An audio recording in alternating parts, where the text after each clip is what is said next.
Welcome to another episode of the HeatStrokes podcast. I should have yelled too. Hosted by Brady Kannon, presented by Mandalay Bay Resort and Casino in Las Vegas. Get ready to experience golf as you've never seen and heard it before. The price is wrong.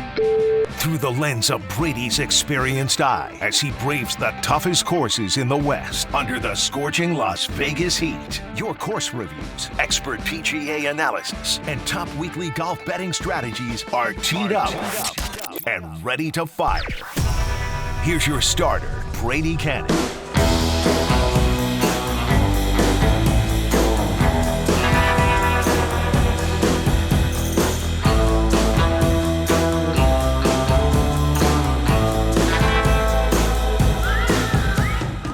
It is deadheatgolf.com, home to the HeatStrokes podcast, presented by Mandalay Bay Resort and Casino in Las Vegas. Welcome in, everybody, to episode number 12. I'm Brady Kannon, and we are joined today by our guest host, Ben Wilson. He is a professional handicapper and play-by-play broadcaster. You can also catch him at VSiN, the Vegas Stats and Information Network. He is over there on the weekends doing a part of their Live Bet Saturday and Live Bet Sunday shows. You can also follow Ben on Twitter at Ben_Wilson_1. Great to have you on the show today, Ben. You know, we introduced you to HeatStrokes Golf not too long ago, not quite to the triple digit effect, but you and I, of course, drove up to the course we will review on the program later today, the Sand Hollow Resort in Hurricane, Utah. And, we kind of acclimated you to playing some golf in the dead heat of summer in this desert climate anyway. Of course. And thank you so much, Brady, for having me on. I'm a Wisconsin guy. So, I run sort of cold, right? So the heat doesn't bother me. And I love nothing more than a good round out here. There's so many amazing courses, obviously, as we'll talk about with Sand Hollow. It was such a treat to get out there and play a true resort course. So many of the courses here are more of the desert variety, but it was such a blast. I've been still thinking about that round. Can't wait to get back out there soon. Well, in the second half of our show today, we will preview the Travelers Championship from TPC River Highlands in Cromwell, Connecticut, a classic test on the PGA Tour that's been part of the circuit for over 7 decades now. And this year, an elevated event, so quite the star-studded field this week on the East Coast. But let's go ahead and dive into Sand Hollow Resort. Our featured course this week on the HeatStrokes podcast is about a 2-hour drive from the Las Vegas Strip, and it's been ranked as high as number 1 in the past, the number 1 golf course in the state of Utah on more than one occasion. And Ben, like you say, a full-blown resort course. It's got vacation rentals on the course. Quite a bit of outdoor activities in addition to golf are available here in this area. A true visual treat. I mean, the vast scenery is absolutely stunning and seems to extend for miles upon miles. It does remind me a little bit of like the Red Rocks area around Denver, Colorado. Ben, I'm curious to find out, what were some of your initial impressions on your first visit to Sand Hollow? Yeah, and as you saw a second ago, some of the B-roll there and shots of the course, just how lush it is. And you go out, you're in the middle of the desert, you're driving through, and it's a beautiful drive as well. When you make that, especially if you're coming from the Las Vegas area, you go on the outskirts of St. George, you're not too far from Zion Canyon, and just how beautiful the lushness, the greenery is, the way they've been able to maintain the course so well. It's not like one of those Target golf desert courses where it's just fairway and then nothing. There's a good amount of you have a good amount of wiggle room, especially off the tee. But it really the things that impressed me the most and what makes it really challenging for actually scoring are the green complexes. You have just these beautiful, wide, angled, sloping green complexes. They did a really good job of. And I think the bunkers are the first thing people are seeing. Some of the photos; those are the first things I think a lot of people will notice because it's a different coloring. It's that dark, like burnt orange look almost. And so I think there is some wonderment of like, okay, what are you going to get out of these bunkers the first time you're in them? And I thought the bunkers actually, despite it being kind of, a very unique, sort of a surface area type feel, they were actually very, they're very simple to get out of, even if the bunkers themselves were more of the, the Pinot variety. They're kind of those pop bunker style setups. But I really enjoyed the test. It was a unique definitely a unique round of golf. And then the back nine is where you get some of the really amazing vistas and some of the huge canyon looks that are really what define the course as a whole, and where you see a lot of those pictures. Yeah, I would say even though there is very much of a desert feel out here, it is not, in really the least a desert course at all. Like you said, a full blown resort course, a ton of room off the tee here. And you're right. I think and I had forgotten, this is only a course that I've played a couple times, but our second time out there, I had forgotten how huge these green complexes are. And that absolutely is a defense of the golf course. It is hard to avoid three putting these massive greens. And then you're right, when you get to the back nine, a lot of these fairways are bordered by canyons or big rock outcroppings. Just absolutely a stunning look. And Ben, I also think the course really wants you to, it leaves you wanting to come back again, because your first time out there, you're really struck by the beauty and the overwhelming scenery of the property. It can be easy to lose focus on your game. And I think you leave here just wanting to take another crack at it, no matter how well you play. No doubt. I think the big thing is just the strategy that the course, it sort of wouldn't maybe seem that way on the surface because it is laid out with, wide fairways, a big bunker and green complexes. And you would think, all right, just sort of like any other desert or resort course, it's sort of a bomber's paradise. It's meant to just send the ball down and figure it out from there. But there are a lot of different ways to play the course. I noticed that. And the thing I didn't really realize because it was my first time playing is just you have to be really strategic off the tee. You can set yourself up with some really optimal angles where you're avoiding those bunkers depending on the approach angle you're coming in from. You can put yourself on the right tier of the green. So yeah, it's going forward. It's one of those things. After you play it once, have more of a feel. You're at least able to see the holes in person. It's one of those courses that for actually scoring, I think it's really difficult the first time, just because it's really hard to get a gauge for the right places to leave the ball at, especially on your approach, especially on your drive. And that's what I do like that in the course, where it does force you to think off the tee, use all the clubs in your bag. And this is definitely a course that can make you do that. The Sand Hollow Resort has two courses, the championship course and the links course. Ben and I were lucky enough to play the championship course. It opened in 2008 and was designed by John Fott. It has received all kinds of recognition nationally.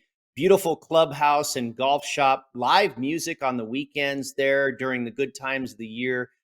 Very high-end, well-equipped golf carts, if you recall, Ben. Plush seating, all the technology connections you're looking for. You want to play some music, hook up your phone.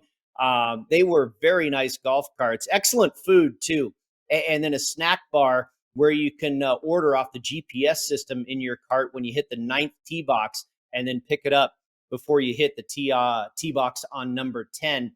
Ben, I know you've only been up there once, but did you come away with a favorite hole at Sand Hollow on the championship course? Yeah, so one that I remember and kind of stuck in my mind, it was this short little par four, the 13th hole on the backside. And so that's right in the middle of about a 5-6 hole stretch where you're in the middle of these beautiful canyon vistas, and it is the I would say the premier stretch of golf on the course just from a view standpoint. But it's a fun hole simply because of the test. It's on the surface it seems like a pretty simple. I'm just looking at back at our card, Brady. It only played the day we were out there. From the tips even, it was only 320. It was playing 265 for us. And there's a big bunker right in the middle that's only 200 to reach, but about 240 to carry. And then it's basically a double option as far as, there's one small little narrow fairway stretch on the right of that bunker. There's a little bit wider of a fairway stretch to the left of the bunker, but if you go any further left, you're falling off and into the canyon. And then a very small green that is a really deep green that has a huge ridge right in the middle and is also protected by a bunker on the front right. So you have so many options. I mean, you could hit 7-iron and have like a 9-iron in. You could go driver, you could try to just pound a driver right up to the green. You could do, I think you and I both went with the 3-wood option where, I took 3-wood. I tried to just make sure I took the fairway bunker out of play, but I also, as the narrow part of the fairway tapers just in front of the green, I wanted to leave myself some room just to hit a little, gap wedge, like a half 52 degree and try to get the ball close. So I went 3-wood off the tee, had about 60 yards in, and after kind of taking off a little of it and ended up doing my best to get the ball all the way in the back of the green. I think I left mine on the very top of the ridge, sort of frustrating. I thought I hit a great 52 degree Brady and then just missed the birdie putt. But that was a really fun hole just because of the overall setup it gives you and the number of options you have off the tee. So many different ways to play that hole. And when you're in a resort course and you want a good challenge, I really do like how that hole in particular set up. Yeah, you're right. A lot of options on the tee on that hole. And I actually got aggressive and took driver. If you recall, up on the right hand side, just a little past where you would hit your 3-wood, there was a ground under repair area.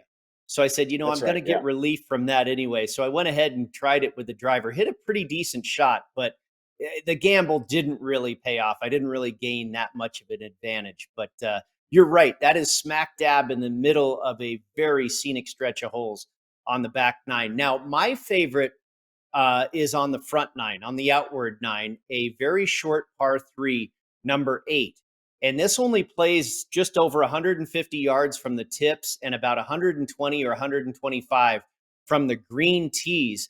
But the hole, I think, is much more difficult than the yardage would indicate. Now, the green kind of slopes from left to right and then also from back to front towards the tee box. And the fairway up to the green kind of runs up a slope there. The green is a little bit elevated. So club selection is really key.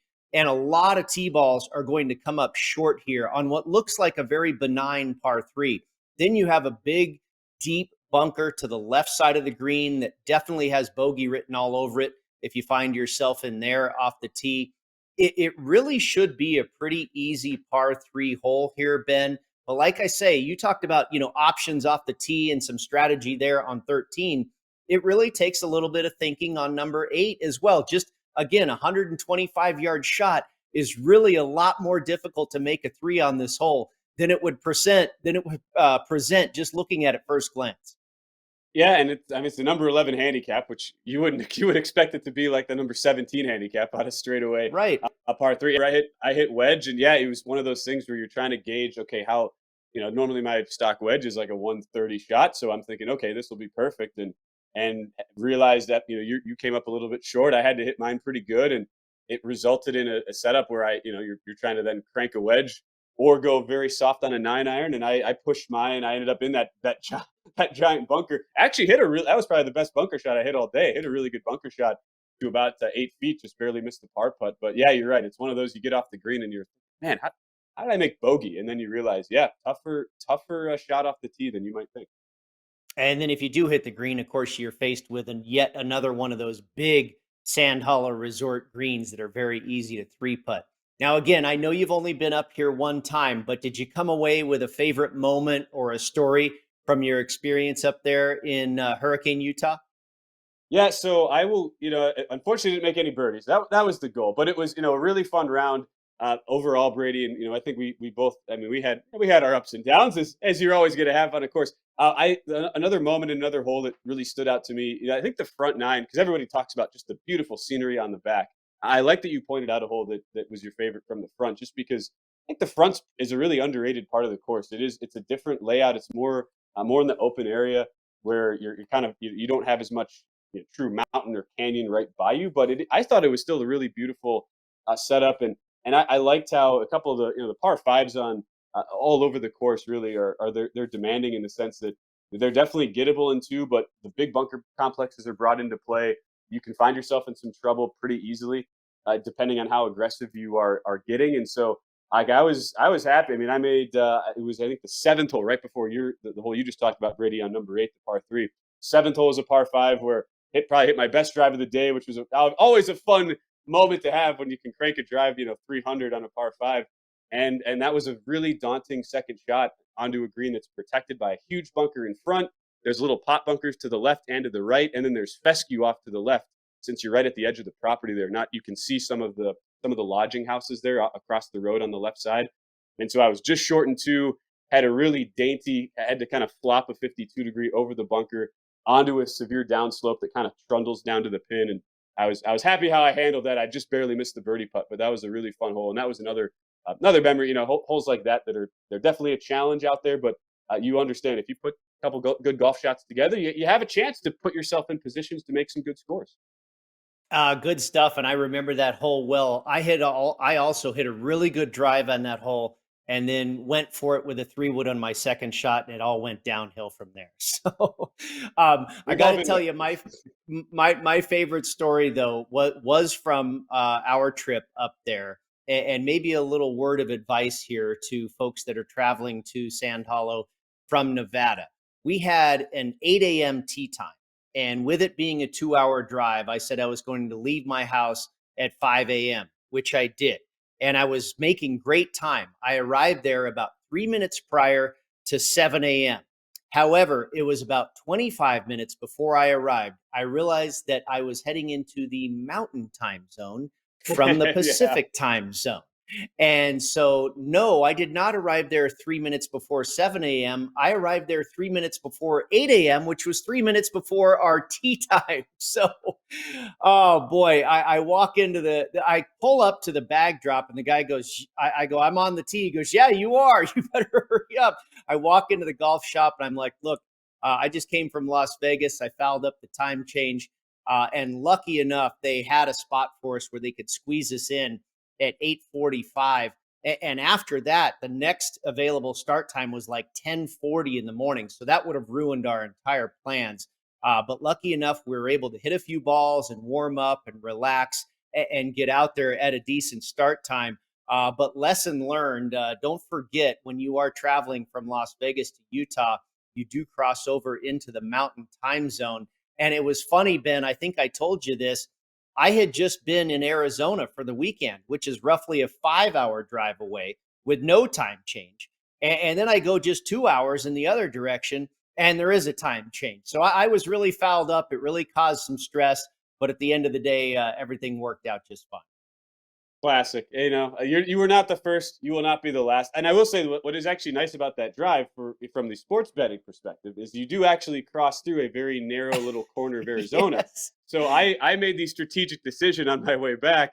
I stopped at a little convenience store to get some lunch after the round, and was able to. I had already downloaded a couple of the. I have a lot of work trips to Arizona normally, so had the apps there, which you have a very nice, robust betting menu compared to where we are in Las Vegas, Brady, and was able to make some wagers as I had some lunch. So that's a nice little perk, so to speak, if you're making the drive up there. Well, speaking of other wagers available, before we go to break here, I know you're very well versed. In fact, you and I collaborated on some thoughts about the College World Series last year. You gave me some real good advice. We're down to the final four in Omaha. What are your thoughts, real quick, here on the remaining four? The Demon Deacons, the LSU Tigers, the Horned Frogs of TCU, and of course, my beloved Florida Gators. Of course, well, your beloved Florida Gators are in a great spot because they just need one win. TCU would have to beat them twice, and if Florida just wins one game, they are in the College World Series championship series. Yeah. Florida's a team that I had actually slept on. I don't have any futures exposure to them. My two tickets left right now, I have TCU 40-1 and Wake Forest plus 240, who I added before the College World Series. I still believe Wake has been the most talented team, top to bottom, best pitching staff, best lineup, and they're now about even money to win the whole World Series. They just need to beat LSU once between the next two games in order to do that, to get into that championship round. So I still believe it will be Wake Forest, but it's a really interesting situation for LSU because they have the National Pitcher of the Year in Paul Skeens, who's this amazing, throws 102 with the fastball, unhittable 91-mile-an-hour changeup. And so there's some thought that LSU might try to get by with a bullpen game in the first game against Wake Forest. If they force the if necessary game, then they would throw their stud, best pitcher in the country, Paul Skeens, and that's where it could get really hairy for Wake Forest. So I believe Wake will have enough in the tank to win that first game if LSU does in fact try to hold their best pitcher back, and I do think it will be Wake in the championship against your Florida Gators. We have yet to see Jack Caglione, who is known as Jack Tani by some. He's this great two-way player for Florida. So I'm trying to figure out ways to hedge off of my TCU ticket. It's not easy when it's the College World Series because it's a double elimination tournament. But I do believe those will be your two teams that go at it. And I'll say this for Florida, their starting pitching was a big bugaboo most of the year, but they've gotten some unbelievable starts. They have their two main starters in this postseason run. It's been 6 innings or more pretty much every time out. They've been great. They've been really helping out their bullpen, and they have one of the most potent offenses in the country. So that would be my assumption right now. I still give the edge to Wake Forest. Still believe they win the title, but Florida is making a really good push at the moment. Yeah, I basically agree with you on all fronts. I think this is going to come down to Florida and Wake Forest. They do have a decided advantage, both at 2-0 against TCU and LSU, who both have one loss on their ledger. But it all gets started a little bit later today, and we will find out. And I agree with you as well. I think Wake Forest has looked like the best team, but I think Florida can give them a challenge. Certainly, we'll see if they end up in the championship round. Back to Sand Hollow here real quick. It is definitely a decorated property, the full-blown resort golf experience, absolutely stunning scenery. But Ben, I didn't feel it was high-end in the sense that it was uncomfortably fancy. It was very friendly, casual, and relaxed. It didn't feel like you were walking into this palatial, glitzy, exclusive experience. And I tell you what, the pricing reflects that. In peak season, you can play for around $150. And in the summertime for under $100.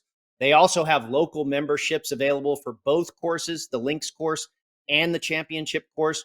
You can find them online at sandhollowresort.com or on our website at deadheatgolf.com as one of our featured golf courses. You can also give them a call at 435-656-4653 and tell them the fellas from the HeatStrokes podcast sent you.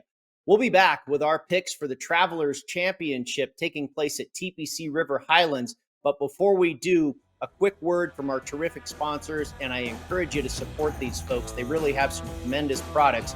VSiN Realty for all your real estate needs here in Southern Nevada. Las Vegas Advisor, footballcontest.com, and Play Studios if you're an online gamer and into that type of thing. By the way, footballcontest.com. Don't forget to use the promo code HEAT at checkout to save $50. Football contest season is in full swing here in Las Vegas and will be throughout the summer. So a good time to get on board with footballcontest.com and save a couple of bucks. We'll be back in just a moment with more of the HeatStrokes podcast presented by Mandalay Bay Resort and Casino right here in Las Vegas. When the HeatStrokes crew isn't burning up the hottest golf courses in the country, playing a game you'd all spend a lifetime trying to master, they're doing something just as smoking, but a whole lot easier. They're playing My Vegas Slots. It's a top-ranked, free-to-play mobile app that lets you earn valuable, real-world rewards from some amazing partners like MGM Grand, Bellagio, and Norwegian Cruise Line. You can score rooms, great meals, show tickets, and more just for playing. Download My Vegas Slots today from your favorite app store. And if you're anything like Brady and Matt, we know you're going to love it. And that's something you can bet on. Want to gamble like the pros? At LasVegasAdvisor.com, you'll find the world's best how-to books, software, and strategy cards featuring blackjack, poker, video poker, tournament play, and of course, sports betting, including 2020 sports betting. Think like a pro, which contains an 85-page section on betting golf. And don't forget to check out LVA's famous Member Rewards coupon book, offering discounts on dining and entertainment, including a buy one, get one for the awesome lobster buffet at the Palms, and more than $400 in gambling, free play, match play, and bonus offers. Up your gambling game today at LasVegasAdvisor.com. That's LasVegasAdvisor.com. Attention, all real estate buyers, sellers, and investors. Are you looking for a trustworthy and experienced team to help you navigate the Las Vegas, Southern Nevada market? Look no further than VSiN Realty Group, specializing in residential, commercial, and investment properties. With over 9 years of experience in the industry, we have the knowledge and skills to help you find the perfect property or investment opportunity. Whether you're buying, selling, or investing, we're committed to providing exceptional service and delivering results. Contact us today to take the first step towards achieving your real estate goals in Las Vegas and Southern Nevada. Call now, 702-339-8052, or go to BesantRealty.com. Have you ever wanted to play in one of the biggest football contests in Las Vegas and win $1 million or more? At footballcontest.com, find out how to sign up and make your picks through Nevada's most experienced proxy service. You do the handicapping, we do the legwork, and our service is a convenience for both locals and non-residents alike. Over the past decade, thousands have trusted footballcontest.com as their proxy service and have collected winnings of over $10 million. Whether you're a fan of 5 picks against the spread spread, or survivor pools, footballcontest.com has all the information you need to get started. You pick the winners, we submit your picks. It's that easy at footballcontest.com. Mandalay Bay comes alive as the Fan District, the go-to destination for all of fankind. Gather here, stay here, eat here, and celebrate here. Fans get exclusive food and drink specials and one-of-a-kind experiences loaded with giveaways, photo ops, surprise appearances, and more. And the best part? It's all within walking distance of the stadium. Get the party started or keep the party going at the Fan District. Brady Kannon and Ben Wilson here with you on the HeatStrokes podcast, presented by Mandalay Bay Resort and Casino right here in Las Vegas. And it is time to preview the Travelers Championship at TPC River Highlands in Cromwell, Connecticut. Ben, this is a Pete Dye design, a par 70 golf course, Parkland style, tree-lined fairways, not a whole lot of water on the course, smaller than tour average sized bent grass Poana blend greens. We've seen bombers win here like Dustin Johnson and Bubba Watson. We've also seen some shorter hitters win here like Kevin Streelman and Ches Reavie. It's a shorter course by PGA Tour standards at just over 6,800 yards. And interesting in the forecast, there's quite a bit of rain in the forecast for the Cromwell, Connecticut area for like the next 10 days or so. Rain, thunder showers, a little bit of everything mixed in, but it looks like we are going to get some moisture. Hopefully it doesn't delay the tournament too much and we have a good, clean run here. Just wondering what went into your handicap of this tournament this week. Right, and it's fascinating, too, that you have the week after a major and you have an elevated event. Now, this is always a tournament that's gotten really good fields, but I'm really curious to see how that impacts things. It did lead into at least one of my plays, I think one that we do share. Talking about the guy who just won last week in Wyndham Clark at the U.S. Open, because for a lot of guys, you come straight up on literally the week after a major, and because of the new PGA Tour rules, you are forced right into this elevated event. So because of the the kind of dual nature of how you can attack this course, I wanted to look for guys who have had, in general at least, who have had success here and who also are not the longest guys. I know, as you said, bombers have won on this course, but I'm looking for guys who've been more strategic at layouts like this in the past, who've had good success on the similar type Pete Dye course designs, and who I feel comfortable in general as not necessarily like total horses for said course, but who I at least feel really good about their ability to navigate the tree lined areas, because there's a lot of holes where you're going to go 3-wood, iron off the tee. You'll still have a lot of shorter approach shots coming into this tournament. So and on a lot of the holes. So that's kind of how I started my handicap. And I wanted to look at guys who not necessarily had to be in scintillating form coming off the U.S. Open, but had good approach numbers last week, who maybe were not at the very top of the leaderboard on Sunday. We're not getting a ton of recognition or showing a ton of their shots on the NBC coverage, but are still in pretty good form and might be getting underappreciated a little bit as a result. And so there were a few names that I ended up circling on that we'll get into. And that was just the general way of how I went ahead and handicapped. Yeah, I think I took a similar approach. I didn't necessarily favor accuracy or distance off the tee, but more so efficiency. I did look at strokes gained off the tee. I looked at strokes gained approach. You and I both know that's something you have to look at each and every week, and I think it is very important, especially this week at this golf course. I also looked at birdies or better gained. We have seen some lower scores win this tournament in the past. If you look over the course of the last 10 years, the average winning score has been 15 under par, but 2 out of the last 3 years, the winning score has been 19 under par. So I think, and we're talking about this rain. If there's going to be soft, gettable conditions, I think you're going to have to make some birdies to keep up. I also looked at strokes gained around the green. I think scrambling will be important with these smaller greens, and then hole proximity from 125 to 175 yards. That's going to be the bulk of the yardage you'll find on approach at this golf course. And then I also, of course, looked at par 4 scoring, primarily par 4s in the 400 to 450 yard range. Par 4s will make up 67% of this par 70. So going to be important for sure to score on the par 4s. As far as the comp courses, I did look at another Pete Dye design, of course, TPC Sawgrass, where they play the players.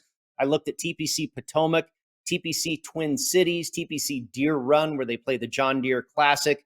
And then I also looked at Eastlake, where they play the Tour Championship, Sedgefield, where they play the Wyndham, and then also Innisbrook, where they play the Valspar Championship. So like you kind of allude to, Ben, a lot of those strategic, not necessarily wide open bomber type courses, more ball placement, efficiency off the tee, strokes gained approach. I think that's the type of course we're getting this week. Let's get to our guest picks. And for that, we bring in our friend Chris Felica this week, of course, known as the Bear, a longtime employee of ESPN and a part of the college game day coverage. But of course, Chris has now switched to Fox Sports, and he will be featured, making his debut with Fox coming up this fall for their college football show, Big Noon. And prior to that, he's actually going to be a part of Fox's coverage for the Women's World Cup.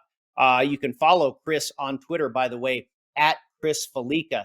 And not only is he, very well versed in college football, but this guy can pick horses. He's very good at golf handicapping.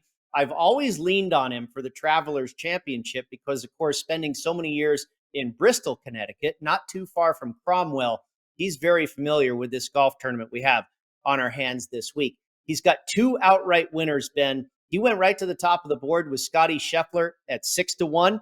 And then the 2021 champion in that famous 8-hole playoff, Harris English, he's got him at 65-1. He's also got Scotty Scheffler on a top 10 finish at -125. And then he's got 2 players for a top 20 finish, Patrick Cantlay at -165 and back to Harris English at +230.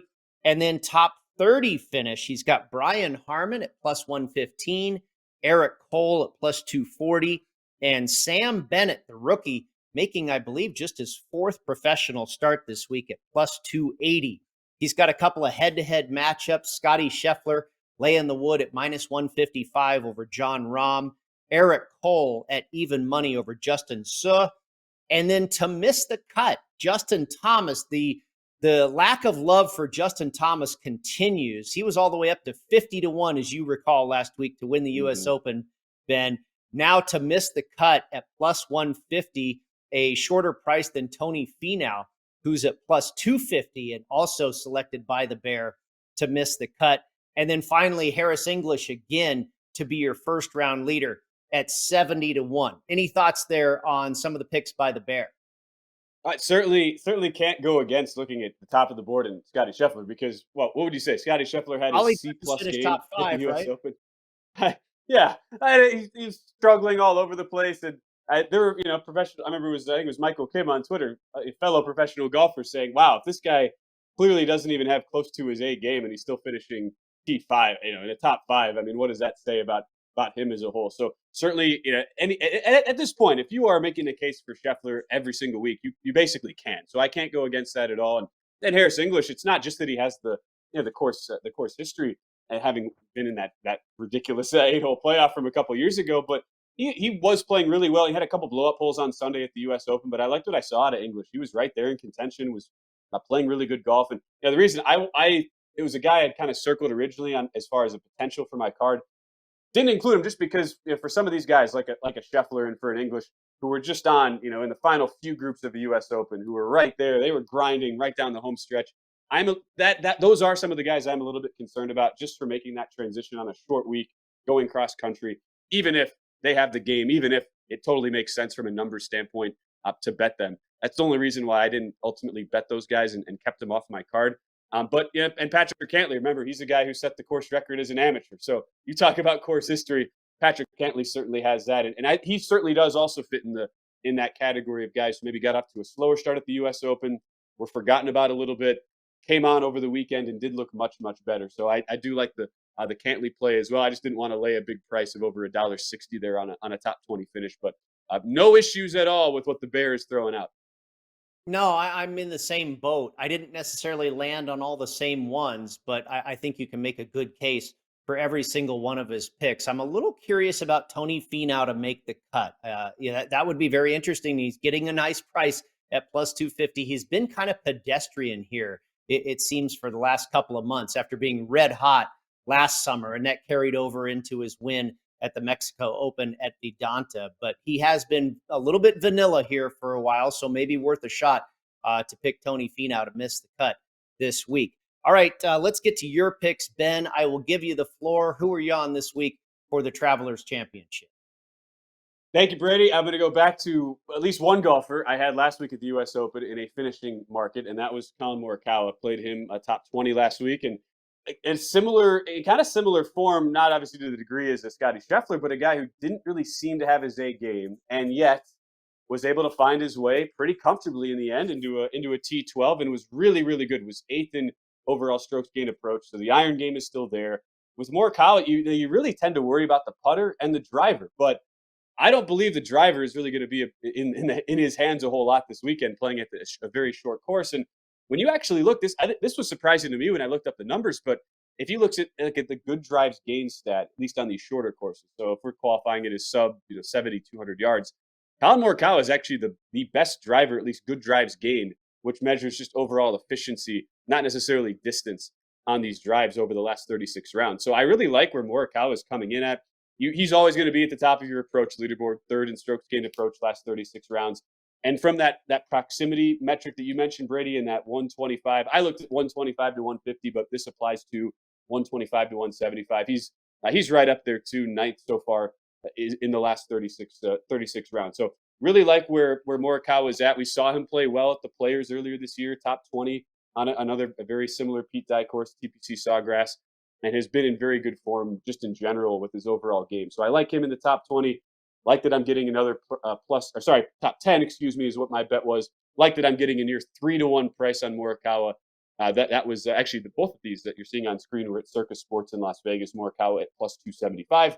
And then Russell Henley. I'm going with a guy who has a lot of course history here.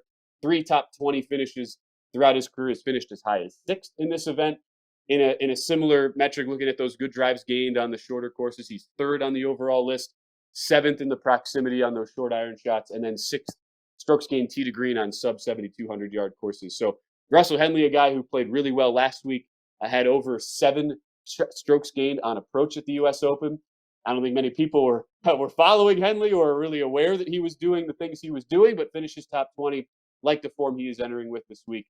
And so those are my 2 placement markets bets. I'm not a big outrights guy, to be honest, Brady. I know it might be different than a lot of the other handicappers, but I've tended to rely more heavily on the placement markets where you're still getting plus money.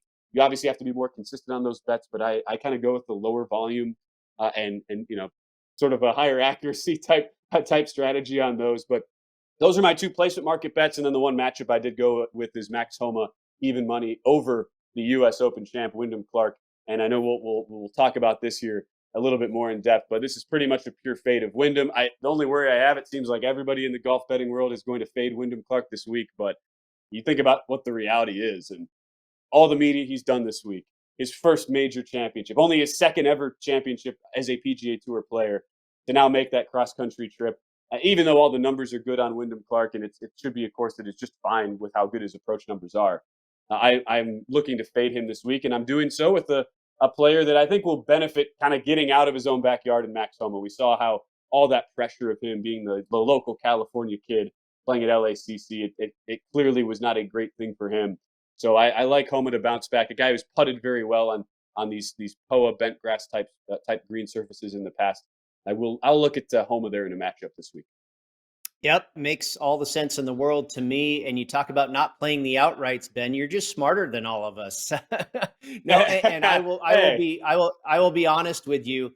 The outright market, and even maybe I don't play a ton of first round leader bets, but that would be the very lowest of the lows. The outrights are traditionally my lowest amount of risk as far as each individual bet I'm making, because, it is a needle in the haystack type of thing. It's where all the glory is. It's where the fun is when you hit one. But no, you're spot on. When I get into the finish markets, I will bet 2-3 times of what my outright outlay is, and then even more so on the head-to-head matchup. So I think you're right. You're giving yourself a much higher probability to cash when you're betting those finish markets and the head-to-heads. The outrights, the first-round leaders, those are a little bit more for fun and should be treated that way as well. All right, I will get to my picks here. I've got outright winners plus top 20 finishes on all of the above here. I went back to the defending champion on Xander Schauffele. He comes off of a 10th place finish at the U.S. Open, and so we know the form is good. Of course, a runner-up finish at the Wells Fargo Championship not too long ago. He was top 20 at TPC Sawgrass back in March. I mentioned East Lake as one of my correlated courses. This guy is just a machine at East Lake. He really checks a lot of boxes on the correlated courses. 6th in this field for strokes gained approach the last 36 holes, or 36 rounds rather. 6th for birdies or better gained, and 1st in hole proximity from 150 to 175 yards. I am also on Russell Henley with you, and it seems like just about half the golf betting world is. This number's been crushed. But even without looking at the market, and I was just kind of looking at the board, and for some reason, I guess just course history and the way he plays, the type of player he is. He's been playing very well in major championships this year. He just seems like the type of fit for this golf course. And then I started looking into it, and I was like, boy, I'm not alone in this thinking, apparently. But you talk about good drives gained. He's one of the very best in the world when you combine driving accuracy with strokes gained on approach. Then I went to Siwoo Kim at 46-1. He's won the Players before. He's won the Wyndham before. He's a perennial contender at the Wyndham, and he's been playing really good golf as of late. Had a top 40 finish at the U.S. Open, had a second at the Memorial and a second at the Byron Nelson and a 4th at the Memorial. Really good in all the categories we're looking at. Strokes gained off the tee, birdies or better gained. So Siwoo Kim made my card this week at a pretty juicy number. And then speaking of a juicy number, Corey Connors at 72. I thought that was really high. He's another guy that's been playing well. Of course, he showed up for about 3 of the 4 days at the PGA Championship. He won the Valero. He was 8th at the Wells Fargo. I think if this guy can ever carry a hot putter, he can win just about whenever he wants. He's fantastic off the tee. He's fantastic on approach, hole proximity. He ranks in those categories. Birdies are better. He ranks really high in all those categories. Just need to get that short game firing, and Corey Connors should be a factor. And then full tournament head-to-head matchups, I landed on 2. Taylor Moore at -140 over Sam Bennett, and then Corey Connors at -110 over Denny McCarthy. I've seen the Connors number get higher. I'm okay with it up to about -125. And then Taylor Moore, a pretty big number, obviously. I'm actually okay with that to about -150. I mentioned Sam Bennett earlier, making, I believe, his 4th, maybe 5th professional start. Or that's right, 4th, I believe, is a professional. At the Masters, he was an amateur. But this is a pretty big stage for a young man. And I think Taylor Moore is actually a guy that could contend at this tournament. So a little bit of fade of Bennett here and a little bit of backing of Moore. But those were my 2 head-to-heads. What do you think, Benny? Are we on the right page there with where we're headed this week?